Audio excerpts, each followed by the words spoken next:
Экинчи сабагыбызды баштадык. Бул сабакта жана n article жөнүндө сүйлөшөбүз. Жана n. Негизи ABC деги эң биринчи A, бирок окулганда тамактан келген баягы сабактардан мурун өткөн болсоңуздар керек.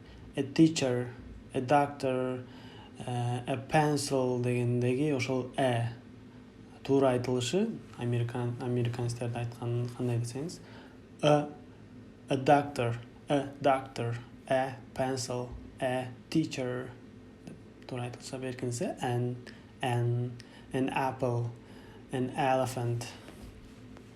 Анда кеттик. Бул экөө качан колдонулат?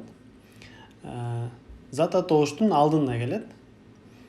Бир зат атоошту бирөөгө көрсөтүп же тааныштырып атканда, ошол зат атооштун алдына же болбосо n экөөнүн бирөөсүнө коюшубуз керек. Жеңил эле экөөнүн бирөөсүнө кантип айырмалайбыз? Эни коюш үчүн сөздүн зат атооштун эң биринчи тамгасы үнсүз тамга болуш керек. Nди коюш үчүн зат атооштун эң биринчи тамгасы үндүү тамга болуш керек. Consonant, vowel. Consonant.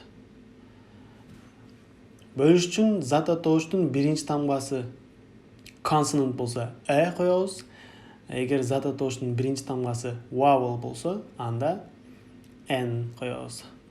Мисал катары, мисал алсак, consonantка a dog, a cat, a pencil, a teacher, a doctor.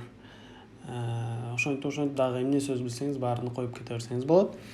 N-га an apple, an elephant, an orange, an umbrella. Байкасаңыз, N-ден кийин келген сөздөрдүн баарынын биринчи тамгасы vowel. Энди бирөөгө бир нерсени же бирөөнү көрсөтүп атканда же тааныштырып атканда колдонобуз. Формуласы же болбосо n plus noun.